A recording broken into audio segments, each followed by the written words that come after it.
Welcome to the Self-Storage University podcast, where you will learn the correct way to identify, evaluate, negotiate, perform due diligence on, renegotiate, finance, turn around, and operate self-storage facilities.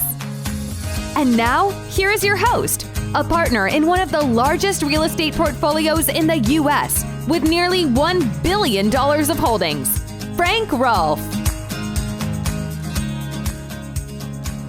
The U.S. home mortgage interest rate is going to levels not seen before in 40 years. This is Frank Rolfe with the Self-Storage University podcast. We're going to be talking about the impact of higher single-family home mortgage rates and payments on the self-storage industry.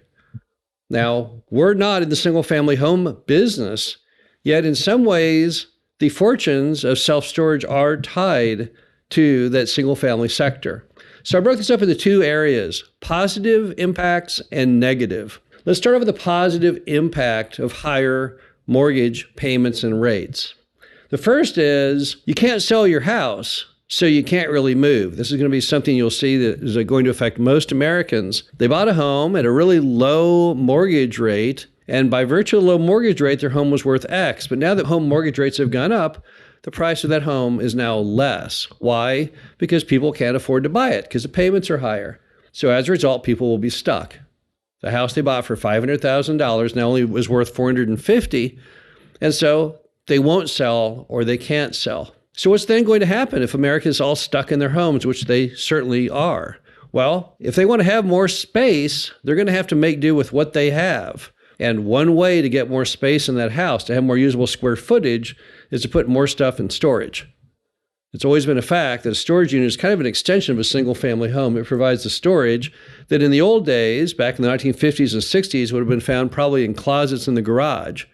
But today, to make those spaces usable, people put it in storage. And it only makes sense because the price they pay per month for the storage unit based on the square foot of their house is a fraction. So that's one item you'll see is more demand for storage because people simply can't move and they'll have to create new extensions of their home, new living spaces through things like self-storage.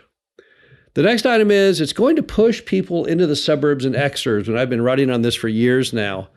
I'm a huge believer, and I've seen it firsthand myself since I live in an exurb of St. Louis.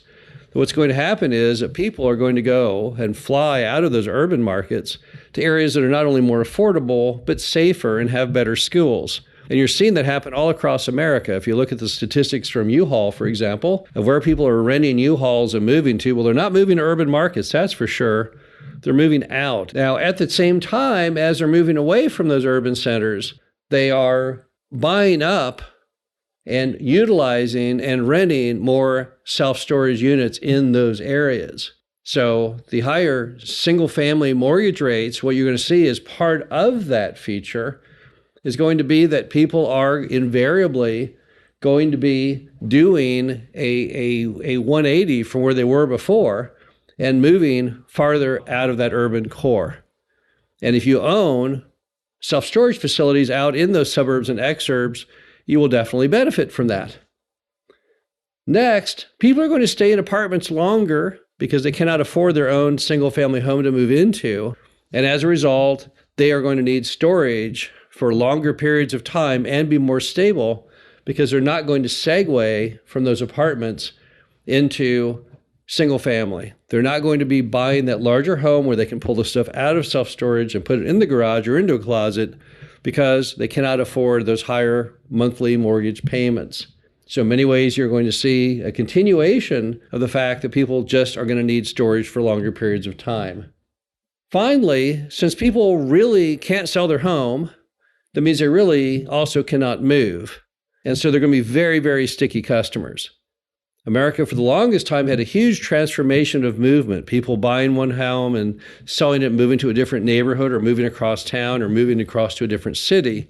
But you will no longer see the movement such everyone will be trapped in their home with that low mortgage rate, which they can't ever match again, nor can they get the price of the home that what they paid back again.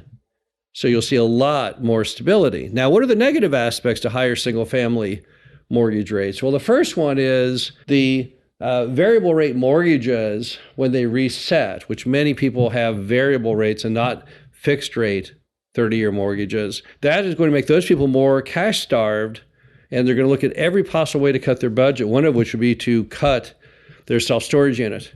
So you have to be extremely careful and watchful, because you will start to see some customers simply blow out. They'd like to keep the storage facility, but they can't because they don't have the money to do it anymore. So that's one negative attribute.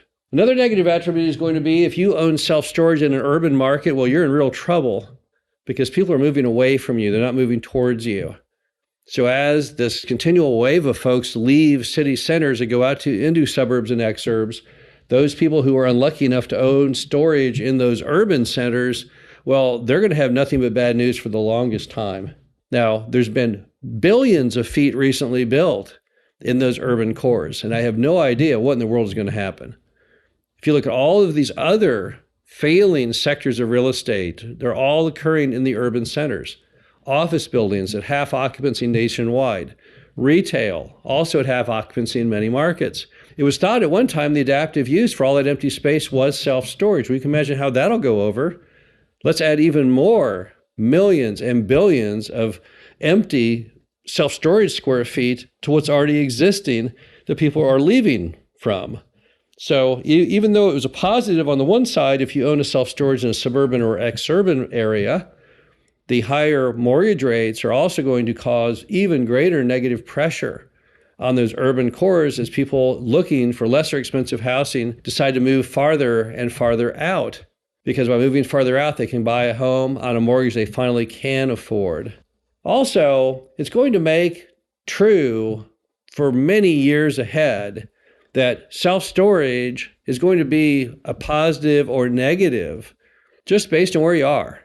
Again, urban areas are going to be tough. You're already seeing declining rents, declining occupancy, many more concessions required to get customers. If you drive around many urban areas today, you'll see big banners. Rent here, sign a 6-month lease and get 2 months free. The next guy will say, sign a 6-month lease and get 3 months free. And probably somewhere there's a guy who says, sign a 6-month lease and get 6 months free. So you're going to see the industry kind of break. There's going to be kind of two tranches to it. The urban owners who will be in world of misery, and then the suburban and exurban owners, which have never seen better times. And I would say that is probably the big takeaway from the higher single-family home mortgage rates is simply you're going to see the storage industry kind of break into two components. And it's going to be feast and famine at the same time. Feast for those who own in the suburban and exurban markets, and famine for those who are unlucky enough to own big storage facilities in the urban core. Now, do I ever see this actually changing again? No, I really don't. I think what's going to happen is even if single-family mortgage rates go down again, which I'm not projecting they really ever will, but even if they did, I think so many people have now realized how superior the quality of life is as they push out of those urban areas, they're probably not going to come back. So as a result, we have long advocated if you're going to buy a storage facility, you need to do it outside of those urban centers. That is where all of the magic is going to be from this point going forward. Bottom line to it all is that higher mortgage rates aren't necessarily bad for the self-storage business, but it all depends on where you are, where your storage facility currently is, and where is the one you're looking to buy. This is Frank Rolfe, the Self-Storage University podcast. Hope you enjoyed this. Talk to you again soon.